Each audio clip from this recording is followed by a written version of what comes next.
10th May 2022 will be etched in history because the iPod lineup finally rests. Apple has officially discontinued the iPod Touch lineup and thus the iPod lineup itself. Ever since its first model was launched, this product has revolutionized the way we listen to music. During the launch of first iPod, Steve Jobs himself tagged this product as 1000 songs in your pocket, and ever since that first launch, this product has gone through several iterations.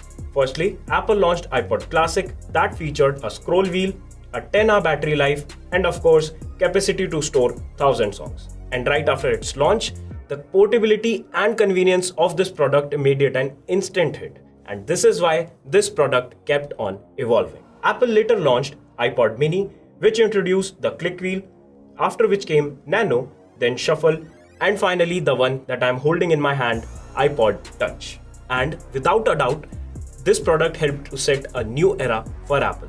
And I don't think it will be inadequate to say that this product has laid foundation for the iPhones that we use today. It is something that Steve Jobs hinted to himself during the launch of the first iPhone. In the span of 21 years, Apple launched various versions of iPod. But this product was gradually eclipsed by iPhone because it no longer made any sense to buy a 19,000 rupees music player when you can have a music player, a better camera, a better internet communicator, and of course, you obviously can make calls with this iPhone.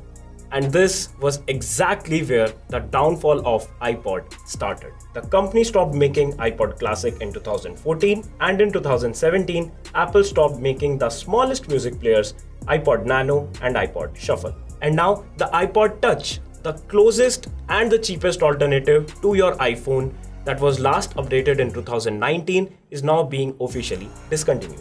If you're wondering why is iPod such an important product to Apple, then let me remind you that this tiny looking gadget has been a huge contributor in turning Apple from a bankrupt company to an eventual $3 trillion giant. But since the sales of iPod have been almost negligible in past few years, that is why Apple has officially discontinued the entire lineup. So let us have a moment of silence for our fallen soldier.